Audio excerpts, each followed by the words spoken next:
You know you've made it when you're feted by world leaders, copied by doyens of fashion and adored by fans worldwide.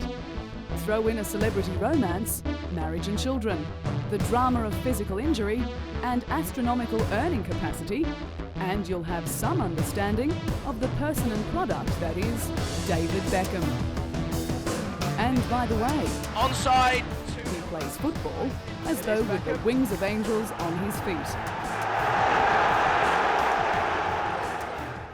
Beckham no longer needs his given name. In fact, he has three: David Robert Joseph.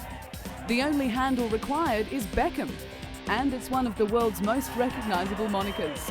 He is the #1 pop star of the world game. If this goes in, it is Beckham, deflected. There is the cheer, and there is the smile. Born May 2, 1975 in Leytonstone, London, football's smiling assassin brought many a goalkeeper to his knees, even at the age of 11 when he won the Bobby Charlton Soccer Skills Award. The famous smiles continued when he was signed with world-famous Manchester United as a trainee in 1991 and debuted the following year. Less than a year later, with an FA Youth Cup under his belt, Beckham was a grinning professional with the mighty Man U, for whom he dreamed of playing as a boy. York has Beckham to his right. Here is David Beckham, onside. Before long, his deadly accurate and powerful kicking etched itself into the consciousness of opponents and fans alike. Beckham had arrived and took home the hardware to prove it: the FA Cup, Premier League Cup and Charity Shield in one fell swoop. Already the fans were in love. Here was a rough diamond with a cheeky grin, raw talent and wide-eyed innocence. He was drop-dead gorgeous, but when he opened his mouth, which was rarely, his nondescript working-class background was on show for all to see. Still, Beckham was on his way to conquering the world.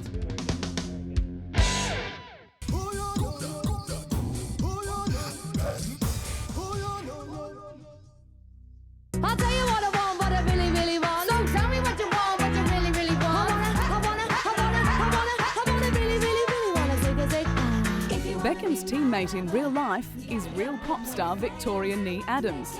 Also known as Posh Spice, the supposedly classy one, she chirped her way to fame with Baby, Scary, Sporty and Ginger.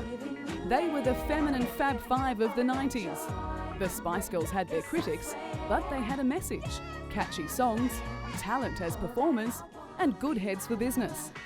Conceived by music producers, the band comprised of 5 respondees to an advertisement for girl singers and hit pay dirt with a song called Wannabe that went straight to #1.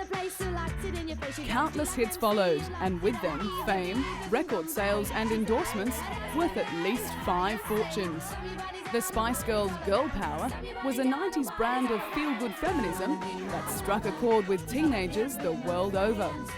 Toughened by the taunts reserved for girls with acne at high school, Sticky Vicky, so called because of her thin physique, who'd begged her father not to drop her at school in the family's Rolls Royce, found her match. Bex had seen her in a Spice Girls video clip and later said he had to meet the one with the bob and the short skirt. 4 months later, they were expecting. Paparazzi followed Bex and Posh everywhere. Tabloids had to pay $1.5 million US, however, for wedding snaps of Britain's new royalty, who moved into a mansion near London, nicknamed, of course, Buckingham Palace.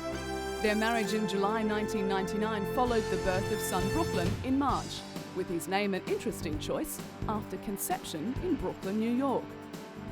5 years after buying Posh a $65,000 US engagement ring, The quiet lad with lanky hair has morphed into the epitome of style, charm and political correctness.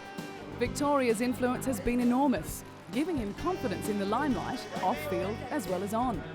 She's widely regarded as the driving force in his transformation to marketable new millennium man, and together they're amongst the world's most influential trendsetters. She's generally the couple's spokesperson, and he lets his wife, his football and his smile do the talking, except on special occasions. It's a boy, Romeo, a beaming David Beckham told reporters. "It's just a name we love," the England captain said. Brimming with pride and easy confidence, he was announcing the birth in 2002 of a second Beckham son, named after Shakespeare's famous tragic character. While her husband has scaled the heights under Victoria's firm and some would say protective guidance, her own career has wilted. Solo musical releases, a catwalk debut and an autobiography have received lukewarm critical responses, frustrating the starlet spoiled by Spice success. After the birth of Romeo, David says he discussed retirement with Victoria. His parents were divorcing, his relationship with Manchester United's manager had deteriorated, and 2 plots to kidnap Victoria and their children had been discovered and thwarted.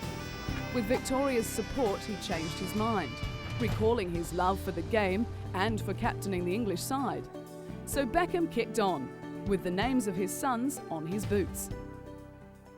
Dubbed world's most romantic couple in a cable network poll, Posh and Becks have an incredibly strong bond. They've resisted the temptation to hire a nanny to look after their boys and retained a mostly practical slant on life despite the public adulation. I think it's very flattering. I mean, I think it's a bit of a joke and we have good personalities, so you don't take it too seriously. As one journalist put it, 5 years on, it's proved a celebrity coupling made in heaven.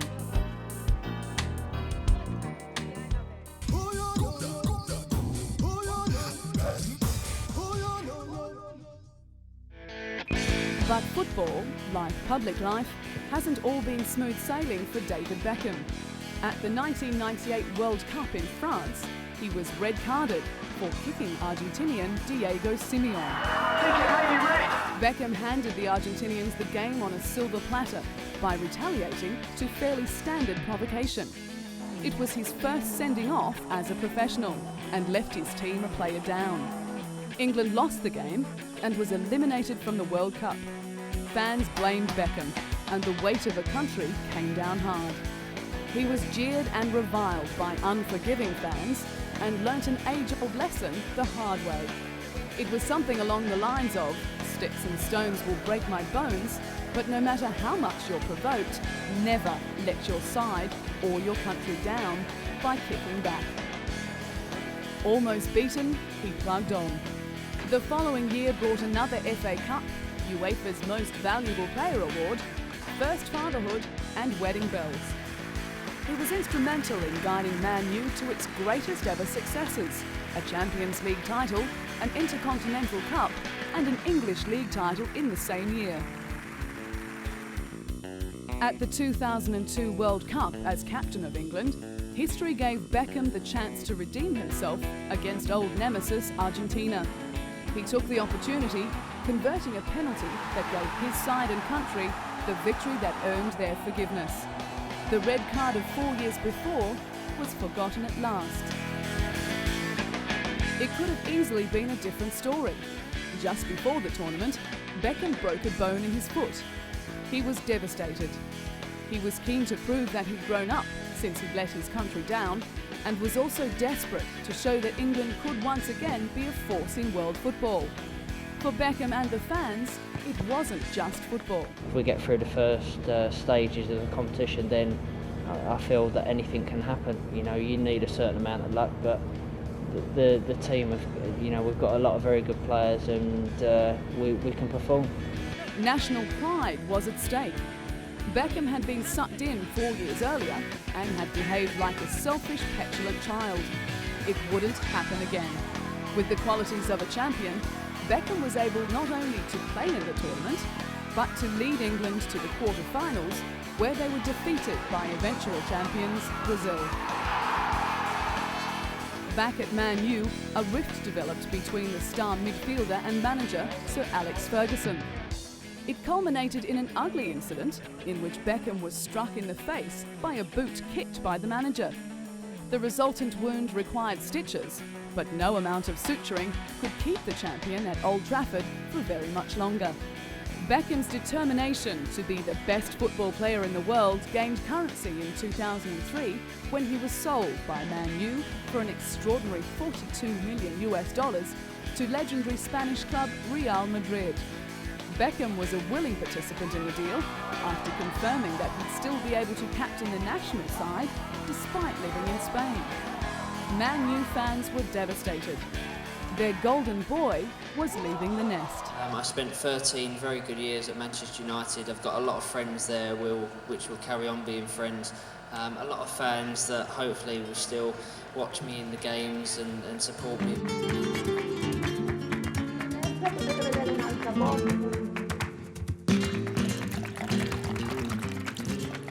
At Real, Beckham is just another in the stable of champions, and he'll need to work hard to earn the respect of fans and teammates. Goals in early games have certainly helped, but there's a long way to go to find out how good the Englander really is. David's first official appointment with his new club was a televised medical examination. He passed with flying colours and with characteristic good manners apologised to the Real players for disrupting their routines with his unavoidable entourage of frenzied media and fans. The Spanish doctor Del Corral reported that, in our opinion, he's in perfect condition. He's like new. And so it was that the English midfielder received the all clear to sign on with one of the greatest football clubs of all time. Beckham had to abandon his famous number 7, worn by Raúl at Real, and adopt number 23. Not that the fans seemed to mind. Former Real great Alfredo Di Stefano handed him the club's white shirt, adorned with the number 23, made famous by basketball legend Michael Jordan. A fitting tribute, it seems, to this player who stands tall amongst his peers. Beckham showed he's ready to embrace the language and culture of his newly adopted home and demonstrated how far he's come as a communicator under his wife's tutorage. Here he proved he can string 2 words together, even in Spanish. Gracias.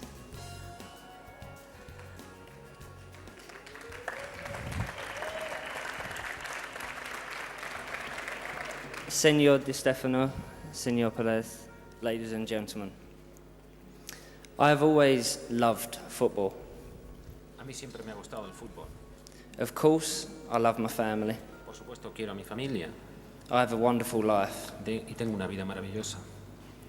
But football is everything to me. Pero el fútbol es todo para mí. And joining Real Madrid is a dream come true. Y formar parte del Real Madrid es un sueño hecho realidad. So I'd just like to say thank you to everyone for coming and joining me in my arrival. And gracias. A la Madrid.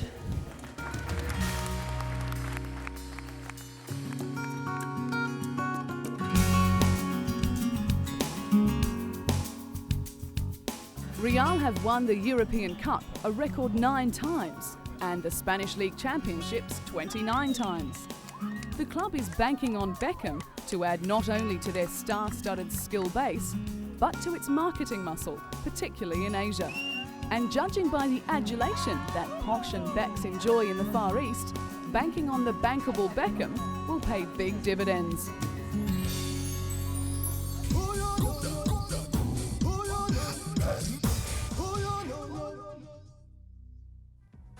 He's been known to wear a sarong and paint his nails, and is estimated to have spent over $24,000 on his ever-changing hairstyles. I'm running out of hairstyles, I think. As Beckham's pay packet fattened up to over $170,000 a week, so did his wardrobe. When he and Victoria committed to a recent Dolce & Gabbana fashion spread in Italian Vogue, the whole world was able to see how far he's evolved from the media-shy prodigy of the mid to late 90s. The sexy black and white folio appeared as the Italian designers dedicated their 2004 Spring-Summer collection to the England captain.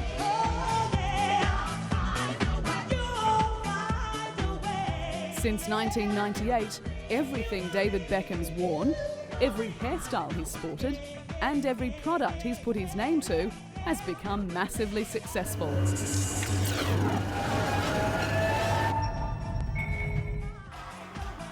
Women adore him, men think of him as a good guy, and everyone knows that Bex has that elusive quality, style, in buckets. So modelling sunglasses and getting raunchy for the camera with his wife comes naturally these days. Bex has tattoos of Victoria, Brooklyn and Romeo's names, as well as the phrase spiritual purity.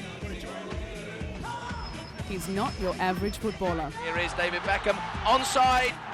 Then again, as a footballer, he's not average.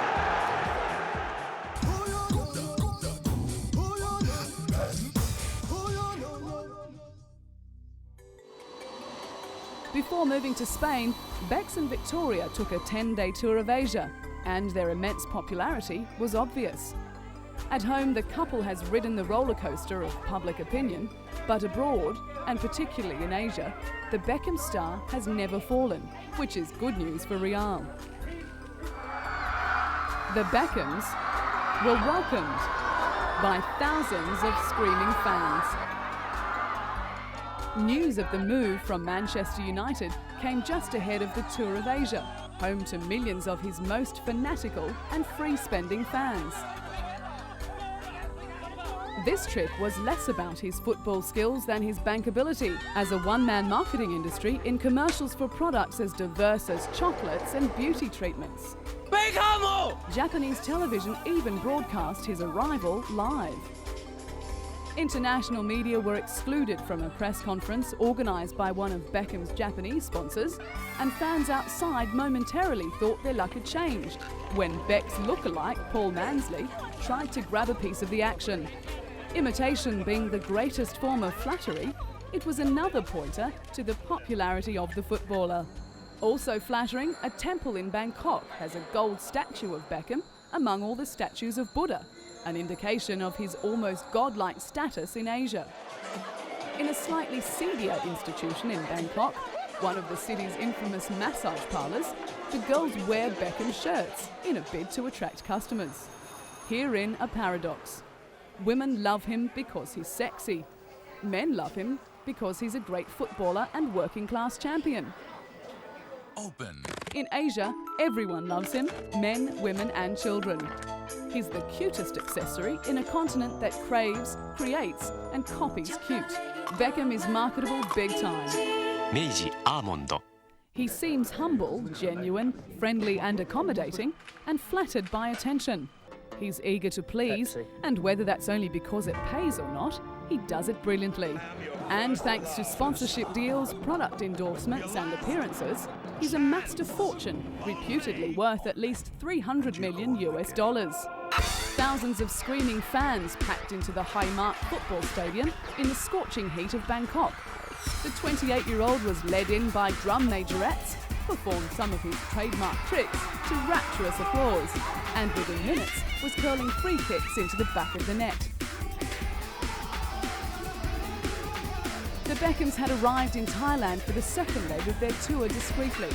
Only a handful of people noticed the couple as they were whisked to the exclusive Shiva Som, a luxurious spa resort, to shoot a TV commercial. Beckham stopped his police motorcade to make a Y, or clasped hand greeting, to some roadside shrines. Thais use the Y to say hello and goodbye, but also to pay respect to Buddha. This gesture was said to be an indication of his respect for the beliefs and cultures of all people, rather than an indication of his own religious adherences. Either way, it was diplomatic gold. In Hanoi, fans congregated at the military stadium for a chance to see the star in action. Beckham is revered by the Vietnamese, not only for his football and good looks, but because he's seen as a loving family man, something highly regarded there. He has a well-known rapport with children, which is reciprocated around the globe. To see the people and the kids, and to see little kids that are just 1 year old and they've got their hair like me, it's pretty amazing. So it's nice to see, and we all enjoy it. Meanwhile, in China, where he's known as Little Bei, which means Little Beck, some fans weren't happy about him moving to Spain. But they've transferred their allegiance with him regardless, and now support Real with the same fervour. And back on home turf, fans and the police were out in force to see Becks performing best man duties at a friend's nuptials. Victoria and Brooklyn, who was one of the page boys, arrived at the church moments later. The family had flown back from their new home in Spain to attend the wedding.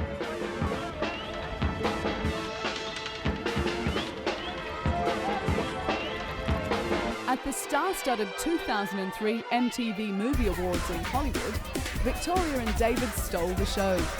Britain's top celebrity couple sent fans wild with delight when they arrived wearing matching white outfits. Becks had his right arm in plaster to heal his broken wrist, also of course in matching white. A glowing Victoria announced the winner for the UK and Ireland Transatlantic Breakthrough And the Award. winner is Colin Farrell. Beckham's popular, of that there's no doubt. There's a video game with a digitised Becks in a leading role. People dress like him, copy his haircuts and follow his every move. The reason is that there's more to this footballer than his football. Much more. And people like what they see.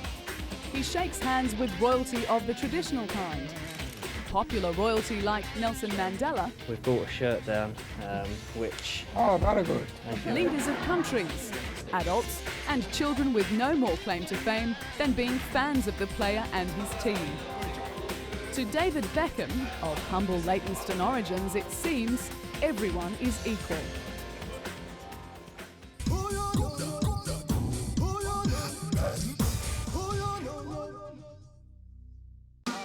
When a public figure achieves the popularity that David Beckham has, the world has a tendency to immortalise, and often in unusual ways. In Tokyo, a 3-metre-high chocolate Beckham statue was unveiled. And of course in the UK, Madame Tussauds Waxwork Museum has created its lifelike statue of the footballer, even modifying it to comply with changes in his appearance. With the release of his autobiography, David Beckham My Story, the legend continued to build, and a poster bigger than a soccer pitch, which was unveiled as part of a World Cup advertising campaign, certainly added its weight. Beckham's also been immortalised in celluloid, with the release of the low-budget British film Bend It Like Beckham, which has taken the world by storm. All I'm saying is, there is a reason why Sporty Spice is the only one of them without a fella. Japanese fans at the 2002 World Cup wanted to be as close as possible to their idol, and hairdressers in Tokyo were inundated with requests for copies of Beckham's soft mohawk. So one hairdresser gave free Beckham haircuts to 10 people a day.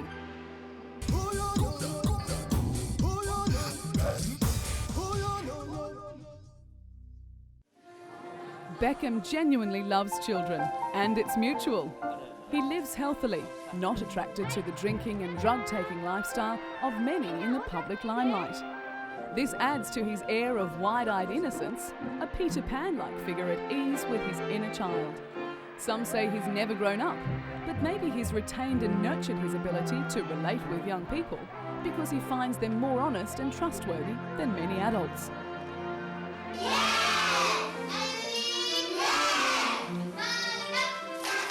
Tiny cheerleaders dressed in the English flag of St. George chanted and sang as England players were welcomed to their school in Japan during the World Cup.